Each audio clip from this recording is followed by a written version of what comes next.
नमस्कार, मैं पप्पू भारती और आप देख रहे हैं व्योम टीवी। जैसा कि सिजुआ में अभी विगत 15 अगस्त के बाद पीट वाटर को लेकर काफ़ी परेशानियों का सामना करना पड़ रहा है। पानी को लेकर यहाँ के 10,000 की आबादी प्रभावित है और बीसीसीएल प्रबंधन मौन रूप से खड़ी है, ना यहाँ की पानी की व्यवस्था कर रही, ना यहाँ के मूलभूत आवश्यकताओं की व्यवस्था कर रही। सड़क पर भी ओबी गिरा कर रास्ता को बंद कर दिया जा रहा है। दीपावली और छठ पूजा के महोत्सव अभी हम सबों के बीच में है और पानी के लिए लोग गैलन लेकर बाहर से पानी लाना पड़ रहा है। ये बहुत ही मार्मिक स्थिति पैदा हो चुकी है सिजुआ के तमाम क्षेत्रों में। सभी लोग यहाँ परेशान हैं। इसी बीच हमारे बीच कतरास नगर के नगर अध्यक्ष विकास जी उपस्थित हैं और मैं चाहूँगा कि वो इस समस्या को निदान के लिए क्या आगे कदम बढ़ा रहे हैं। आइए जानते हैं विकास जी के साथ। सबसे पहला विकास जी, आपके हमारे व्योम टीवी में आपका स्वागत है। बहुत बहुत धन्यवाद आपको और व्योम टीवी देखने वाले दर्शकों को बहुत बहुत धन्यवाद। और दीपावली और छठ जैसे महान पर्व का मैं सभी कोयलांचल वासियों को शुभकामना तथा बधाई देता हूँ। शुभकामनाएं तो आपने दी है, लेकिन अभी तो जो स्थिति है पानी को लेकर, पीट वाटर का परेशानी इतनी विकराल रूप ले रही है कि लोग पानी के लिए त्रस्त हैं। इस पर आप क्या कहेंगे? देखिए, हम लोग लगातार इस पर आंदोलन के मोड में हैं। अभी आपको जानकारी दे देंगे कि अभी आपका 10 तारीख को हम लोगों ने मेरे समर्थक कतरास नगर का उपाध्यक्ष है अनीता देवी, उसने मोदेडी कोयलेडी पर धरना प्रदर्शन का दिया था। लेकिन उस बीच में 14 तारीख को वार्ता का चिट्ठी मोदेडी परियोजना पदाधिकारी द्वारा दिया गया और मोदेडी परियोजना पदाधिकारी ने हमसे बात किया। कहा कि हम बोले कि सर, जिस तरह से बीसीसीएल वर्क करना चाहता है, बीसीसीएल का जो तरीका है, देखिए विभत्स स्वरूप ले लिया है पानी का जो समस्या पीट वाटर का। मैं आपको नॉलेज में देना चाहता हूँ कि अभी 6-10 तरफ आप जाइएगा, बीसीसीएल का आरोप है कोयला लोहा छोड़ लोग पाइप काट ले रहा। लेकिन जिस समय वहाँ पर कोई आबादी नहीं था, अंधेरा में लोग ऐसे ही सुनसान इलाका था, उस समय पाइप नहीं करता था। आज बीसीसीएल के कर्मचारी वहाँ रहते हैं, कोयला लोडिंग हो रहा है। लेकिन चूँकि आउटसोर्स चल रहा है तो जबरन विस्थापित करना है, तो क्या तो लोहा चोर पाइप काट लिया। अभी जबरन विस्थापित करना, देखिए मानव जो ह्यूमन राइट्स है, मनुष्य यदि है तो उसका कुछ मौलिक अधिकार है, ह्यूमन राइट्स कमीशन है। हम लोग बीसीसीएल से केवल एक चीज़ मांग कर रहे हैं कि देखिए जिसको भी विस्थापित करे गरीब लोग हैं। और बीसीसीएल से पहले जो प्राइवेट कंपनियां थी, उन्होंने इसको मजदूरी करवाने के लिए यहाँ के लोगों को बसाया। यहाँ के लोग 50 साल से बसे हुए हैं। और आज जब राष्ट्रीयकरण हो गया, उसके बाद से मजदूरों का ज़रूरत बंद हो गया, तो वो उनको बोलता है कि जबरन कब्जा कर लिया। ऐसा नहीं है, जबरन कब्जा नहीं किया, बाहर से लोगों को बुला के बसाया गया है यहाँ पर। और जैसा कि अभी यहाँ 3 नंबर चाणक्य के पास भी पीट वाटर के लिए प्लांट लगाया गया, मतलब पीट वाटर के लिए पाइपलाइन देकर यहाँ उपस्थित जोगता सहरा में गिराने की बात थी, बांध बाबा में पानी सप्लाइंग की बात थी, लेकिन इस पर अभी तक कोई कार्रवाई नहीं हुआ। बीसीसीएल प्रबंधन से जब बातचीत किया गया तो उन्होंने कहा कि मैं पाइप जल्द से जल्द लगवा दूंगा। इस पर भी अभी बीसीसीएल प्रबंधन कान में तेल डाल के सोए हुए। इस पर आप क्या कहें? देखिए, बीसीसीएल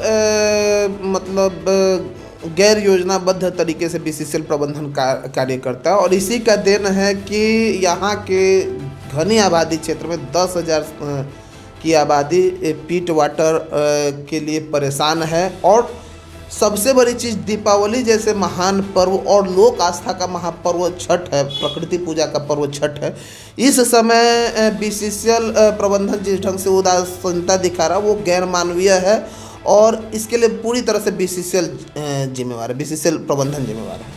बीसीसीएल प्रबंधन अगर पानी की व्यवस्था की समस्या समाधान नहीं करेगी तो आपका अगला कदम क्या होगा? देखिए, अभी आपको जानकारी के लिए दे देता हूँ कि अभी कतरास नगर के उपाध्यक्ष अनीता देवी ने चिट्ठी डाला था पीट वाटर के लिए ही। सारे जगह लोग परेशान हैं और 14 तारीख को वार्ता का डेट दिया है। यदि नहीं मानता है बीसीसीएल प्रबंधन, पीट जल का आपूर्ति नहीं निर्बाध रूप से शुरू करता है, तो निश्चित रूप से हम लोग जो आउटसोर्स चल रहा है, जो बहुत सारा काम बीसीसीएल कर रहा है, तो हम लोग जोरदार आंदोलन करेंगे। अभी यहाँ पर देखने को मिला है कि जो यहाँ जोगता सिजुआ स्टेडियम के बगल में जो तरनताल है, उसमें पानी की व्यवस्था काफ़ी थी। धीरे धीरे वहाँ से भी पानी की व्यवस्था समाप्त की जा रही है और उसमें पहले मोटर लगाया गया था ताकि पानी की सप्लाई सही ढंग से सभी के पास पहुँच सके। और उसमें अभी हाल में ही मोटर चोरी हो गई थी। उस समय KM यादव मैनेजर थे, मैंने उनसे वार्ता करके फिर मोटर लगवाया। बीसीसीएल के पास सिक्योरिटी के रूप में CI है, फिर भी इस तरह की अनगिनत घटनाएं हो रही है और पानी का विपदा इतना भयानक होते जा रहा है, तो इसका निदान किस प्रकार करेगी? देखिए, इस संदर्भ में कहना है कि BCCL जो है जन विरोधी, BCCL प्रबंधन जन विरोधी तरीका से कार्य कर रहा है। और कोई भी कंपनी, चाहे प्राइवेट हो चाहे पब्लिक लिमिटेड कंपनी हो, चाहे BCCL जैसे भारत सरकार का उपक्रम हो, उसको आपको जन सुविधा मतलब CSR आपका कॉरपोरेट सोशल रिस्पॉन्सिबिलिटी उन लोग का है। लेकिन वो बोलता है कि कोल बेरिंग एरिया है तो एक ही बार आप मतलब दमन कर दीजिए सबको। आम जनता को आप कोई सुविधा नहीं देना चाह रहे। पीट वाटर का आपूर्ति, आप बोलते हैं मोटर चोरी हो गया, आप बोलते हैं पाइप चोरी हो, ये सब बहानेबाजी है। BCCL बहानेबाजी करके लोगों को परेशान करके विस्थापित करना चाह रहा है, जो कि संभव नहीं है। हम तो BCCL प्रबंधन से अपील करते हैं, मांग करते हैं कि पहले पीट वाटर का आपूर्ति सुचारू रूप से चालू करें, उसके बाद मानवीय तरीके से, मानवीय आधार पर, मानवीय मूल्यों के आधार पर BCCL आपको कोल बेरिंग एरिया के बाहर में विस्थापित करें, ताकि वो गरीब बसे तो उसको फिर उजाड़ने का जरूरत नहीं पड़े। अभी जोगता में देख रहे हैं कि भूधसान हो रहा है, 6-10 के लोग मतलब काफ़ी दयनीय स्थिति में, लेकिन BCCL को किसी प्रकार से हटाना कोई मतलब योजना नहीं है। इस वजह से दिक्कत हो रहा। हम लोग का लगातार सिजुआ क्षेत्र के महाप्रबंधक से बात हो रहा है, परियोजना पदाधिकारी झा साहब से भी मैंने कहा कि पीट वाटर का आपूर्ति सर जल्द से जल्द चालू किया जाए। वो बोलते हैं पाइप चोरी हो गए। मैं तो फिर से आपको दोहरा रहा हूँ कि जिस समय कोई लोग नहीं रहता था, सुनसान रहता था, उस समय पाइप चोरी नहीं होता था। और ये सोचने की बात है कि आज वहाँ BCCL के कर्मचारी रहते हैं, लाखों टन कोयला का DO उठाव हो रहा, वहाँ से पाइप चोरी हो जा रहा। तो ये क्या साजिश नहीं है क्या, मतलब आम जनता को परेशान करने का? तो कहीं ना कहीं तो ये मानवीय रूप में नहीं कार्य किया जा रहा, तो इसका विरोध अगर नहीं हो, तो इसका व्यवस्था नहीं की जाएगी, तो आखिर यहाँ के पब्लिक लोग आज इतने परेशान हैं कि पानी के लिए त्राहिमाम है। करीब सिजुआ, जोगता, 6-10, 3 नंबर, पुराना श्याम बाजार, नया श्याम बाजार, इस तरह लोग पानी के लिए अभावग्रस्त है। और ये छठ जैसे महापर्व में जहाँ पर पानी की ही सबसे ज़्यादा उपयोगिता है और इस समय हम लोग त्राहिमाम कर रहे हैं, तो इसका अगला निर्देश कैसे क्या किया जाए? देखिए, यदि मान लेते हैं BCCL प्रबंधन मानवीय भावनाओं के साथ खिलवाड़ कर रहा और आम जनता के भावना के साथ खिलवाड़ कर रहा, और दीपावली तो कल है, छठ पूजा तक BCCL प्रबंधन नहीं सुधरता है, तो पूरा क्षेत्र के जनता के साथ में आर पार का लड़ाई लड़ेंगे। अभी सुरेंद्र सिंह जी भी कर रहे हैं, हमारे गार्जियन है, वो भी सभी को साथ लेकर चलने का प्रयास करें।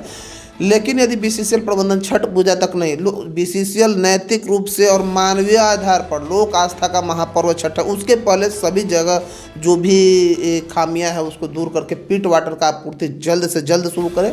और छठ पूजा के बाद हम लोग इस पर मतलब पार्टी दल वैचारिक मतभेद छोड़कर आम जनता के हित में हम लोग आर पार का लड़ाई लड़ेंगे। जैसा PO से अभी आपने कहा बातचीत हुआ था, तो पीट वाटर के लिए PO ने कुछ दिशा निर्देश नहीं दिया?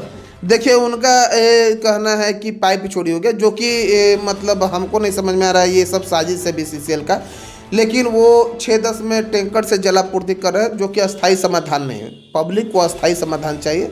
BCCL यदि विस्थापित भी करना चाहता है तो जो ह्यूमन राइट्स है, मानवाधिकार है, और जो मतलब रूल्स रेगुलेशन है उसके अनुसार बस है।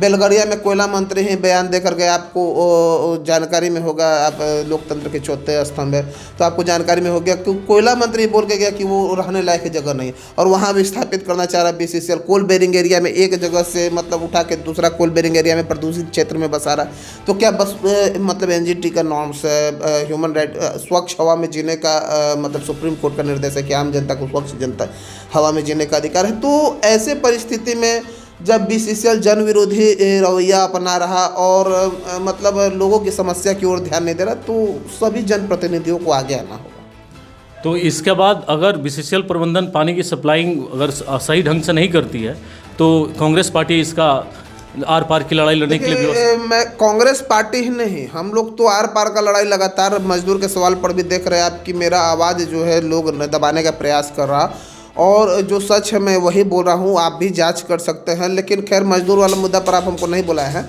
पानी के सवाल पर भी जो है कांग्रेस पार्टी ही नहीं, जो सभी दलों के लोगों को से मैं बात करूंगा, छठ पूजा के बाद हम लोग आर पार का लड़ाई लड़ेंगे इस पर। धन्यवाद, आप यहाँ हमारे बीच इतनी बातों को रखें और आपने इस बात को अपने पूरी ताकत के साथ रहा कि अगर प्रबंधन ये कार्य नहीं करती है तो सिजवा के तमाम जनप्रतिनिधि और यहाँ के शुभचिंतक लोग मिलकर इसका पुरजोर विरोध करेंगे और इस पानी की समस्या को समाधान करेंगे। धन्यवाद।